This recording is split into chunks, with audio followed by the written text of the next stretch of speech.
आप सभी का स्वागत है इस वीडियो में। इस वीडियो में मैं बताऊंगा कि मॉक को अटेम्प्ट लेने की क्या स्ट्रैटेजी होनी चाहिए, क्या बेस्ट स्ट्रैटेजी रहेगी जिससे आप लोगों का marks maximum to maximum increase हो सके, ज़्यादा से ज़्यादा फ़ायदा मिल सके। ये मेरी स्ट्रैटेजी है जो ट्राइड एंड टेस्टेड है, जो मैंने अपने प्रिपरेशन के दौरान फॉलो किया था। इस वीडियो में मैं डिस्कस करूंगा कि आपको कौन से मॉक्स लगाने हैं, मॉक्स कैसे लगाने हैं, मॉक्स लगाने के बाद एनालाइज कैसे करना है, कौन से मिस्टेक्स आप लोगों को अवॉइड करने हैं और कौन सी चीज़ है जो आप लोगों को कंपल्सरीली कर ले हैं जिसकी वजह से आप लोग का marks maximum to maximum increase हो सके और ज़्यादा से ज़्यादा आउटपुट मिल सके। मैं अपने बारे में कुछ बताना चाहता हूं कि मैं ऑलरेडी एसएससी सीजीएल सिलेक्टेड हूं। मेरा सिलेक्शन फर्स्ट अटेम्प्ट में हुआ था। मैं इसके पहले पीए के पोस्ट पे था। आप लोगों को सब पता है भाई पीए का पोस्ट कितना ओवरलोडेड होता है। उसके बावजूद मैं थोड़ा बहुत जो टाइम मिलता था मैं टाइम बचाकर पढ़ाई की और मैंने फर्स्ट अटेम्प्ट में एसएससी सीजीएल क्रैक किया है। तो मैं वही स्ट्रेटजी आप लोगों के लिए लेके आया हूँ कि मिनिमम टू मिनिमम टाइम में आप लोग मॉक से मैक्सिमम फ़ायदा निकाल सकें। ठीक है, क्योंकि मुझे पता है 90 to 95% बच्चे गलत तरीके से मॉक्स लगाते हैं और गलत तरीके से एनालाइज करते हैं। ना उन्हें मॉक लगाना अच्छे से आता है और ना उनके अच्छे से एनालाइज करना आता है, जिस वजह से उनका मार्क्स स्टक हो गया है, मार्क्स बढ़ता ही नहीं है। समझ गए? तो आप लोग वीडियो में अंत तक बने रहिएगा। मैं सारे चीज़ों को, सारे फैक्टर्स को, सारे डाउट्स को क्लियर करने की कोशिश करूँगा। इसके बाद भी अगर कुछ डाउट बच जाए तो आप लोग कमेंट ज़रूर कीजिएगा और सब्सक्राइब करते जाइएगा। ठीक है, चलिए आगे बढ़ते हैं वीडियो में। सबसे पहले हम बात करेंगे कि विच मॉक टू अटेम्प्ट, आपको कौन से मॉक्स अटेम्प्ट लेने हैं। मैक्सिमम बच्चों को यही पता नहीं होता कि भैया कौन सा मॉक अटेम्प्ट लें। प्रीवियस ईयर करें, जो टेक्स्ट बुक या ऑलिव बोर्ड पे न्यू मॉक्स पड़े हुए हैं, फुल प्रैक्टिस मॉक वो करें, वेंडर चेंज हो रहा है, एआई से क्वेश्चन बनने वाले हैं एसएससी में, सब डाउट में है भाई। तो सुनो, पीवाईक्यू फॉलो करो आंख बंद करके। पहले 24 के सारे सीजीएल के प्रीवियस ईयर मॉक लगा लो, फिर 23 का लगाना, फिर 22 का लगाना। अभी क्या है, प्री का एग्जाम होने वाला है, चाहे स्टेनो वाले बच्चे हो या सीजीएल वाले बच्चे हो या सीएचएसएल वाले बच्चे हो, कोई भी हो, 24 के मॉक लगा लो प्रीवियस ईयर उठा के। ठीक है, 50-60 सेट ऐसे ही पड़ा हुआ होगा, ईजिली हो जाएगा। अब देखो, बात आती है वेंडर चेंज की। तो कोई भी वेंडर चेंज हो, कोई भी वेंडर वाला हो, कोई भी कंपनी हो, वो क्वेश्चन को as a sample, previous year question को एज अ सैम्पल यूज़ करेगी। वो प्रीवियस ईयर क्वेश्चन देख के ही न्यू क्वेश्चन फॉर्म करेगी। उसके पास कोई न्यू चीज़ नहीं है, कोई भी सिंपल लॉजिक है। किसी को भी क्वेश्चन बनाने का दायित्व दिया जाएगा तो वो प्रीवियस ईयर क्वेश्चन को देखेगी ज़रूर, तो क्वेश्चन उसी आधार पर बनेगा। समझ गए? मेजर चेंजेस नहीं होने वाले, माइनर चेंजेस होंगे। ठीक है, माइनर चेंजेस के लिए अगर तुम इतना पढ़ रहे हो ना तो माइनर चेंजेस तुम लोग इजीली टैकल कर सकते हो। टेंशन वाली कोई बात ही नहीं है। Simply previous year question follow करो, कहीं नहीं जाएगा तुम्हारा एग्जाम, 100% सिलेक्शन होगा। प्रीवियस ईयर क्वेश्चन फॉलो करो। समझ गए? जब प्रीवियस ईयर क्वेश्चन सारा खत्म हो जाए उसके बाद प्रैक्टिस मॉक या फुल मॉक पे आ सकते हो। समझ गए? लाइव मॉक भी देते रहना। समझ गए? लाइव मॉक भी देते रहना, भूलना मत, बीच बीच में लाइव मॉक भी देते रहना। इसके बाद देखो, इसमें क्या करना कि जब तुमको प्रॉब्लम हो ना किसी चैप्टर में हो गया प्रॉब्लम, या फिर किसी इंग्लिश में प्रॉब्लम हो गया, मैथ्स में प्रॉब्लम हो गया, जीके में प्रॉब्लम हो गया, रीजनिंग में प्रॉब्लम हो गया, जिसमें भी हो, तो सेक्शनल मॉक लगा लेना उसका। समझ गए? प्रॉब्लम नहीं भी है, मैं तो कहूँगा प्रॉब्लम अगर नहीं भी है तो भी एटलीस्ट जो चीज़ में तुमको दिक्कत है, जैसे जीके है, इंग्लिश है, मैथ्स से दिक्कत होती है भाई, तो सेक्शनल मॉक भी डेली 2-4 लगाते चलो। ये भी previous year question sectional mock तुमको टेक्स्ट बुक ऑलिव बोर्ड पर पढ़ा हुआ है, प्रीवियस ईयर ही पढ़ा हुआ है, 2024 का ही लगाना पहले। तो सीजीएल, सीएचएसएल, सीपीओ सारे लगा लो, चाहे मैथ्स हो, चाहे इंग्लिश हो, चाहे जीके, क्वेश्चन लगभग सेम ही रहता है। इवन कभी कभी तो सीएचएसएल और एमटीएस में सीजीएल से भी टफ क्वेश्चन आने लगे भाई, ऐसी स्थिति आ गई है। ठीक है, तो सेक्शनल मॉक लगाना, डेली लगाना। देखो, डेली 1 मॉक या 2 मॉक तो फुल मॉक लगाओगे ही, कंपलसरी है। उसके अलावे सेक्शनल मॉक लगाना ज़रूरी है। समझ गए? ये टारगेटेड तैयारी होगी तुम्हारी। इसमें अगर इंग्लिश प्रॉब्लम कर रहा है तो सेक्शनल मॉक लगाओ। एक दिन में कितने सेक्शनल मॉक? 3। ठीक है, 3 या 4। अगर 3-4 लगाओगे, अगर 4 लगाते हो तो 25 क्वेश्चन करके 100 मॉक तो ऐसे ही तुम्हारे हो गए। 100 क्वेश्चन तुम्हारे ऐसे ही हो गए, तो टेंशन वाली बात नहीं है। 100 क्वेश्चन कर लोगे, मोर देन इनफ है। किसी भी सब्जेक्ट में, मैथ हो चाहे इंग्लिश हो, अगर तुम 100 क्वेश्चन लगा रहे हो डेली उसका, तो मोर देन इनफ तैयारी हो जाएगी तुम्हारी। आगे मैं बताऊंगा कि इसको एनालिसिस कैसे करना है, तो बने रहना साथ में, ठीक है। चलो आगे बढ़ते हैं। फिर क्या करना है तुमको, देखो प्रैक्टिस के लिए मैंने जैसे कहा सेक्शनल मॉक और चैप्टर वाइज मॉक्स लगाते रहना, प्रैक्टिस होगी। सिर्फ वो जो तुम फुल मॉक लगाओगे ना, फुल मॉक जो 100 क्वेश्चन वाले होते हैं, 100 क्वेश्चन वाले होते हैं, वो प्रैक्टिस होगा, बट वो तुम्हारा स्कोर को देखने के लिए है कि तुम्हारा स्कोर क्या है, तुम कहाँ पर लाई कर रहे हो कुछ हज़ार बच्चों में। बट वो टारगेटेड तैयारी, जैसे इंग्लिश में दिक्कत है तो उसको टारगेट करके तैयारी, या जीके में दिक्कत है तो उसको टारगेट करके जो तैयारी होगी ना, वो सेक्शनल मॉक या चैप्टर वाइज मॉक से ही होगी। एटलीस्ट 3-4 डेली लगाओ, समझ गए। चलो अब बात करते हैं how to attempt mock. Mock को अटेम्प्ट कैसे लेना है, ये सबसे ज़रूरी चीज़ है। अब सुनो कैसे करना है, ठीक है। सबसे पहले टेंशन आता है कि सीक्वेंस क्या रखे। तो देखो मेरा जो सीक्वेंस था वो सबसे पहले था रीजनिंग, उसके बाद मैथ्स था, जीके था, फिर इंग्लिश था। रीज़न सुनो, रीज़न ये था कि रीजनिंग जब करता था तो रीजनिंग करते करते माइंड को एक स्टार्ट मिलता है, क्योंकि उसके पहले माइंड सोया रहता है, सेंटर पहुंचते हैं, उसके बाद प्रॉब्लम होती है, बहुत तरह की चेकिंग होता है, मतलब माइंड तैयार नहीं होता एग्ज़ाम के लिए। तो रीजनिंग में क्या है, मैथ्स के मुकाबले कम माइंड लगता है, रीजनिंग में मैथ्स के मुकाबले कम दिमाग का ज़रूरत होता है, जिस वजह से क्या होता है कि रीजनिंग से हमें स्टार्ट मिल जाता है माइंड को, समझ रहे हो। रीजनिंग से स्टार्ट मिलता है, जिसके बाद मैथ को हम अच्छे से अटेम्प्ट ले पाते हैं। मेरा ऐसा मानना है कि रीजनिंग के बाद मैं मैथ्स लेता था, समझ गए, उसके बाद इंग्लिश, उसके बाद जीके। अब देखो यहाँ पे क्या है कि ये दोनों सबसे मेन टॉपिक्स हैं जो टाइम टेकिंग है, तो हम पहले इसको पूरा करते हैं, ठीक है। उसके बाद इंग्लिश और जीके। अगर जीके में तुम्हारे पास 4 या 5 मिनट भी है तो भी तुम जीके पूरे के पूरे क्वेश्चन देख सकते हो। बट अगर मैथ्स के लिए तुम्हारे पास 10 क्वेश्चन बचे हैं और 10 मिनट बचे हैं, तो इसमें से तुम 4 क्वेश्चन ही कर पाओगे। प्रेशर आ जाएगा भाई, तुम्हें पता है कि 10 मिनट में 10 क्वेश्चन मुश्किल है। अगर उसमें से 1-2 टफ क्वेश्चन भी आ गया तो तुम्हारी हालत ख़राब हो जाएगी, तुम नहीं कर पाओगे, मेरा ऐसा मानना है, ठीक है। तो सबसे पहले रीजनिंग, फिर मैथ्स, फिर इंग्लिश, फिर जीके। हालांकि तुम्हारा अपना जो मेंटलिटी है, तुम्हारा जो मेंटल टफनेस है, वो तुम देखो और उस हिसाब से तुम लोग कर लो कि मुझे क्या पहले लेना है। 2-4 बार शफल करो, कभी रीजनिंग को पहले करो, कभी जीके को पहले कर लो, या कभी मैथ्स को लास्ट में कर लो।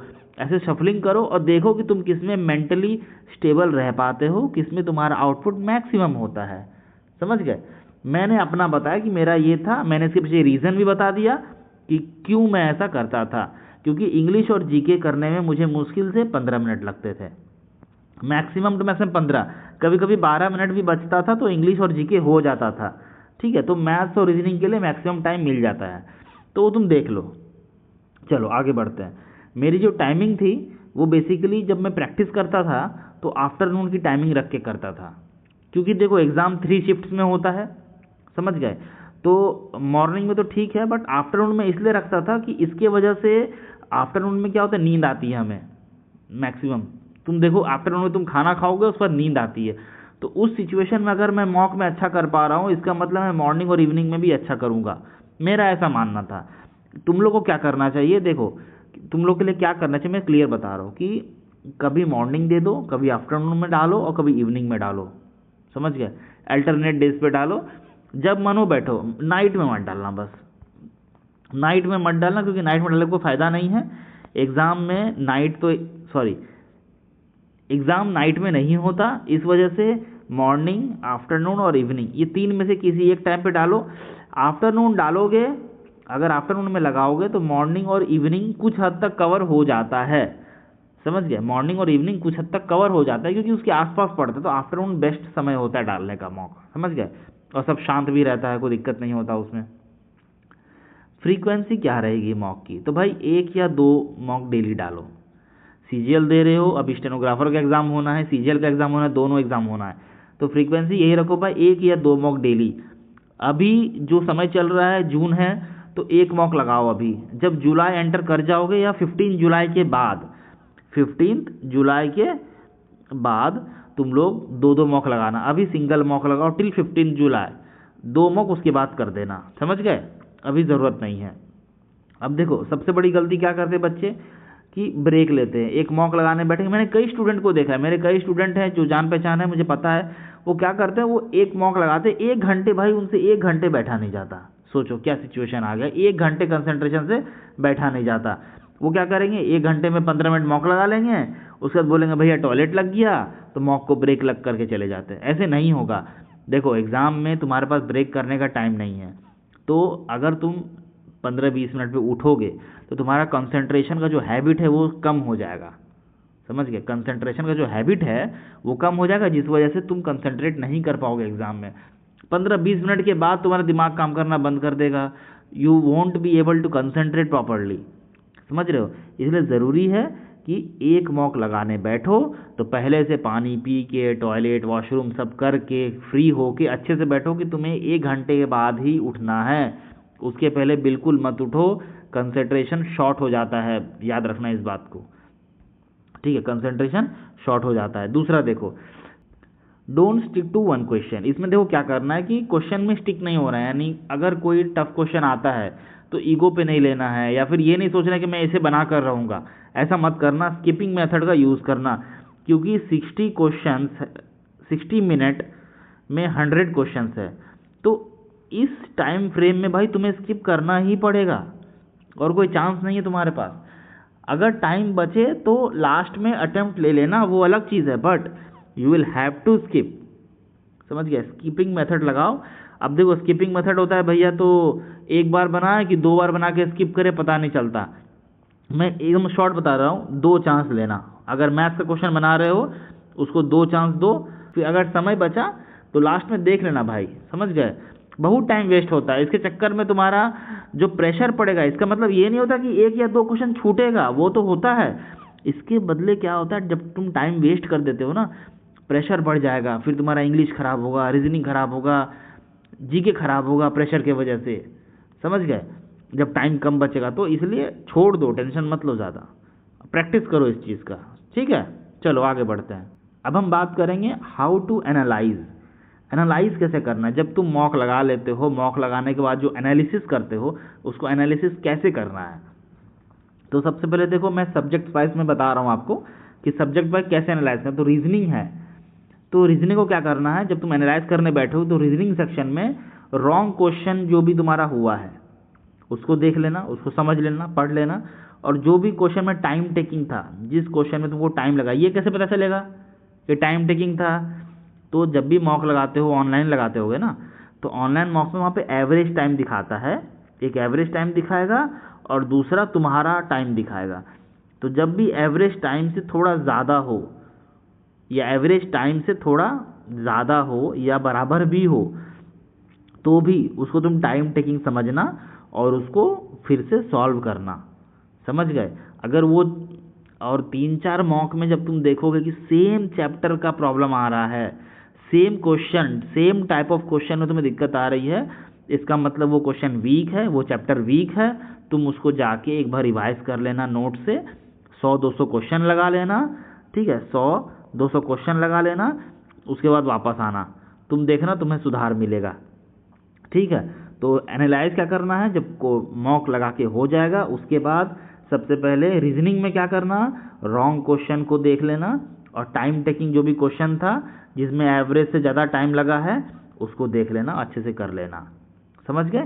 आगे मैथ्स में क्या करना, मैथ्स में भी सिर्फ रॉन्ग क्वेश्चन को देखना है और टाइम टेकिंग क्वेश्चन को देखना है, जो रीजनिंग में किए सेम चीज़ यहाँ भी करना है। समझ गए। इसके बाद देखो, इंग्लिश और जीके में इंपॉर्टेंट बात ये है कि इसमें रॉन्ग और टाइम टेकिंग क्वेश्चन मत लेना बिल्कुल भी। इसमें क्या करना है, ऑल क्वेश्चंस लेना है, इररिस्पेक्टिव ऑफ करेक्ट और इनकरेक्ट। वो क्वेश्चन गलत हो या सही हो उससे मतलब नहीं है। तुम्हें इंग्लिश और जीके के 50 क्वेश्चंस जो भी है तुम्हारे पास, सीजीएल के मॉक की बात कर रहा हूँ, इंग्लिश और जीके जो 50 क्वेश्चंस है 25-25 करके, उस सारे क्वेश्चन के उसको पढ़ना है, सही हो या गलत हो। ऐसा मैं क्यों कह रहा हूँ, इसलिए कह रहा हूँ क्योंकि उसमें बहुत सारे क्वेश्चन तुमने गेसवर्क किए होंगे, तुक्का लगाया होगा, उसके बाद भी वो सही हो गया। तो ज़रूरी नहीं है कि जब तुम नेक्स्ट टाइम भी बनाओगे अगर वो क्वेश्चन आता है तो तुम सही कर पाओ, उस टाइम गेसवर्क तुम्हारा गलत भी हो सकता है। तो बेटर है कि सारे क्वेश्चंस को हम देख लें, सारे क्वेश्चंस को हम देख लें ताकि मेरा क्लियर हो जाए, कंसेप्चुअली क्लियर हो जाए। समझ गए? सारे क्वेश्चन में पढ़ना, उसके नीचे जो तुम्हारा एक्सप्लेनेशन दिया है सारे क्वेश्चन का वो एक्सप्लेनेशन भी पढ़ना। तो जीके और इंग्लिश में तुम्हें बहुत ज़्यादा सुधार देखने को मिलेगा। समझ गए? और मुझे भरोसा है कि 90% बच्चे, भाई 90% बच्चे गलत तरीके से एनालाइज करते हैं, उन्हें पता ही नहीं है एनालाइज करने का तरीका। समझ गए? तो एनालिसिस करो भाई, एनालिसिस करो, अच्छे से करो, जैसे बता रहा हूँ वैसे करो, तुम्हें फ़ायदा मिलेगा। समझ गए? अब देखो, learn thoroughly at once, formula, rules, GK जो भी है, मैथ्स अगर पढ़ रहे हो, जो भी एनालिसिस में जो तुमने क्वेश्चंस पिक किए हैं, उन क्वेश्चंस में जो भी फॉर्मूलाज है भाई वहीं पे एट वंस तुरंत रट लो, वहीं पे रट लो। ये मत करो कि नोट डाउन कर लेता हूँ बाद में कर लूँगा। नोट डाउन कर लो ठीक है, बट वहीं पे रट लो एकदम, बिना रटे कोई फ़ायदा नहीं है। वहीं पे रटो, और ऐसा रटो, इतना अच्छे से याद करो कि अगर वो दोबारा क्वेश्चन आए तो छूटना नहीं चाहिए। इस एंश्योरिटी के साथ तुम आगे बढ़ो। समझ गए? जीके और इंग्लिश में जो भी रूल्स हैं, ग्रामेटिकल रूल्स आएंगे भाई, रट लो वहीं पे कि दूसरी बार गलती ना हो। जीके क्वेश्चन रट लो। समझ गए? यही तरीका है, मॉक से तुम्हें बहुत फ़ायदा मिलेगा। अब बात करते हैं मिस्टेक्स टू अवॉइड। तुम लोगों को क्या क्या मिस्टेक्स अवॉइड करना है। जो सारे बच्चे मिस्टेक्स करते हैं, 99% बच्चे, वो तुम लोग को अवॉइड करना है। क्या करना है देखो, डोंट लीव द मॉक अनएनालाइज्ड, यानी मॉक को बिना एनालिसिस किए छोड़ो ही मत, वरना मॉक लगाने का कोई फ़ायदा नहीं है। घंटा 2 घंटा बर्बाद किए बस। क्योंकि जब तुम मॉक लगा रहे हो, जस्ट तुम्हें जो पता है तुम उसको वहाँ पे लिख रहे हो, दैट्स इट। सीख कुछ नहीं रहे हो, जो तुम्हें पता है वही वहाँ पे निकाल रहे हो। तो जब उसको एनालिसिस करोगे, तब जो तुमको उसमें से नहीं पता था तुम उसको अपने अंदर लाओगे, अपने ग्रैस्प करोगे, उसको सीखोगे, पढ़ोगे। समझ में आया? तो एनालिसिस करना ज़रूरी है। ठीक है? Don't take break in the middle of the mock. मैंने अभी पहले ही समझाया कि ब्रेक मत लो भाई, कंसंट्रेशन शॉर्ट होता है। ठीक है? आदत डालो बैठने का 1 घंटा अगर सीजीएल का है, और कुछ भी है अगर स्टेनोग्राफर है तो 2 घंटा बैठने का आदत डालो। कंसंट्रेशन को शॉर्ट मत करो बीच बीच में उठ के। मॉक को अटेम्प्ट करो साइलेंट और काम एनवायरनमेंट में हमेशा। ठीक है? अभी न्यू हो तो ज़्यादा टेंशन मत लो, जब शांत रहे वहाँ पे उठ के मॉक लगाओ। हाँ, एग्ज़ाम में क्या होता है कि कभी कभी इन्विजिलेटर जो होते हैं, एग्जामिनर जो होते हैं, वो आगे आके ही बातें करते हैं, तो वो चीज़ गलत है। वो तुम्हें वहाँ पे टोकना पड़ेगा कि आप हल्ला मत कीजिए। जब भी आप मॉक लगाओ तो साइलेंट और काम एनवायरनमेंट में लगाओ। समझ गए? चलो, मॉक में भाई चीटिंग मत करो। इस बात से तो मुझे इतनी हंसी आती है, मैं क्या बोलूँ। कुछ बच्चों को भाई देखता हूँ, उस दिन मैंने गगन प्रताप सर का वीडियो देख रहा था, उसमें सर बता रहे हैं कि उन्होंने जो लाइव मॉक दिया था उसमें कुछ बच्चों ने 200 में 200 स्कोर किया। और वो बंदा जो गगन प्रताप सर है, इतने टैलेंटेड बंदे, उनको पता है कि मैंने मॉक बनाया है और इसमें 200 में 200 लाना नामुमकिन है। उसके बाद बच्चे 200 में 200 ला रहे हैं। उन्होंने साफ कहा कि तुम लोग ये जो चीटिंग कर रहे हो इससे किसी का फ़ायदा नहीं होने वाला। हंसी आती है भाई, तुम कहाँ हो, क्या करना है तुम्हें? रैंक होल्डर बनना है कि नौकरी लेनी है? इस मॉक में रैंक होल्डर बन के क्या होगा? देखो क्या करना, मॉक में चीटिंग मत करना भाई। ठीक है? बहुत लोगों को देखो मैं मॉक लगाते हैं, तुरंत में गूगल पे न्यू टैब ओपन करके, लैपटॉप में न्यू टैब ओपन करके झट से सर्च करेंगे और फिर मॉक में टिक लगाएंगे। वैसे मत करो। किसका क्या लोगे? खुद को चीट कर रहे हो। बच्चे हो क्या? खुद को चीट कर रहे हो तुम लोग। चीट मत करो, अच्छे से मॉक लगाओ, ईमानदारी से लगाओ, खुद के साथ तो ईमानदारी रखो एटलीस्ट। समझ गए? बच्चे नहीं हो ना। चलो आगे देखते हैं। Don't stick to one question during mock. Mock के समय एक क्वेश्चन को स्टिक मत करो, स्किपिंग मेथड यूज़ करो। मैथ्स और रीजनिंग है तो 2 अटेम्प्ट दो, उसके बाद आगे बढ़ जाओ। समझ गए? चलो, डोंट सेट बिग टारगेट्स। देखो कभी कभी क्या होता है, बच्चे लोग जब एग्ज़ाम देने बैठते हैं या मॉक देने बैठते हैं, तो फॉर एग्जांपल उनके पिछले मॉक में 110 नंबर आए थे। फॉर एग्जांपल मैं ले रहा हूँ, पिछले मॉक में 110 नंबर आए थे। वो टारगेट ले लेंगे कि नेक्स्ट मॉक में मुझे 160 लेना है या 150 लाना है। भाई ऐसे नहीं होता है, रियलिस्टिक टारगेट लो। अगर तुमने पिछले मॉक में 150 लाया है तो नेक्स्ट मॉक में टारगेट रखो कि मुझे इस बार 160 प्लस क्रॉस करना है। ये रियलिस्टिक टारगेट है कि 150 से 160 तुम 5 क्वेश्चन एक्स्ट्रा बना दोगे तो तुम 160 क्रॉस कर जाओगे। तो ये रियलिस्टिक टारगेट है। अब ये नहीं कि मैंने पिछले मॉक में 100 नंबर लाया था, अगले मौके में 150 ला के दिखाऊंगा। इससे कुछ नहीं होगा, इससे तुम्हारा नर्वसनेस आएगा, तुम्हारा कॉन्फिडेंस लूज होगा, तुम जो भी जानते हो वो भी भूलोगे, मॉक में तुम्हारा इंटरेस्ट खत्म हो जाएगा, पढ़ने का बिल्कुल इच्छा नहीं होगा, नर्वसनेस आ जाएगा। ठीक है, रियलिस्टिक बनो, रियलिस्टिक टारगेट को इस्तेमाल करो। ठीक है, अब बात करते हैं जो आप लोगों को कंपलसरी करना है, थिंग्स टू डू कंपलसरी। तो देखो, डेली बेसिस पे मॉक देना है, अभी से लेके 15 जुलाई और 1 अगस्त तक, जो भी मान लो, एक मॉक दो डेली, उसके बाद 2 मॉक कर देना। समझ गए? एनालिसिस अच्छे से करना।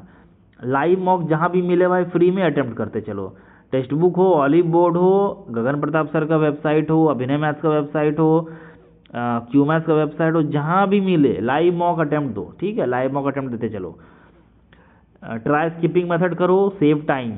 ठीक है, सेव टाइम करना, स्किपिंग मेथड यूज़ करो। मैंने कहा अभी 2 चांस दो, मैथ्स हो या रीजनिंग हो 2 चांस दो, और नहीं बने तो स्किप करो और अपना टाइम बचाओ, ताकि आगे जो क्वेश्चंस बचे हैं तुम उसको अच्छे से अटेम्प्ट ले पाओ।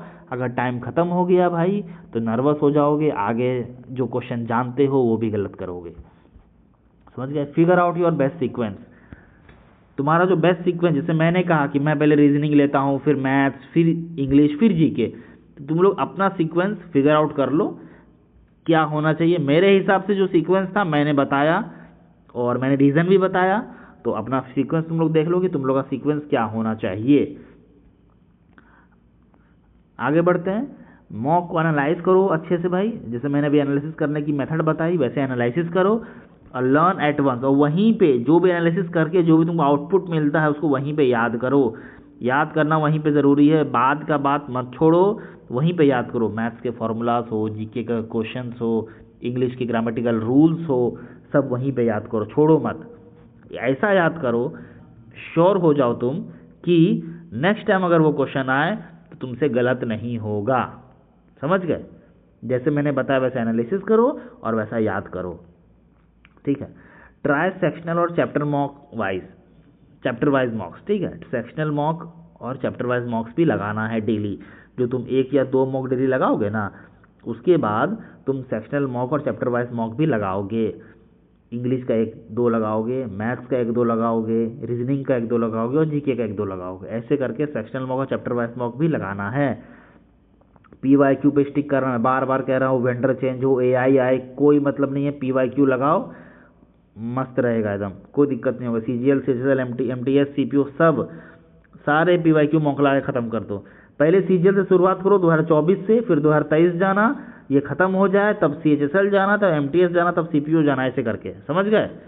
चलो, थैंक यू भाई यहाँ तक वीडियो देखने के लिए, और चैनल को लाइक, शेयर और सब्सक्राइब करते जाना। सब्सक्राइब करोगे तभी तुम्हारा मेरी बात तुम लोगों तक पहुँच पाएगी, तो सब्सक्राइब करते जाना, और आप सबका धन्यवाद।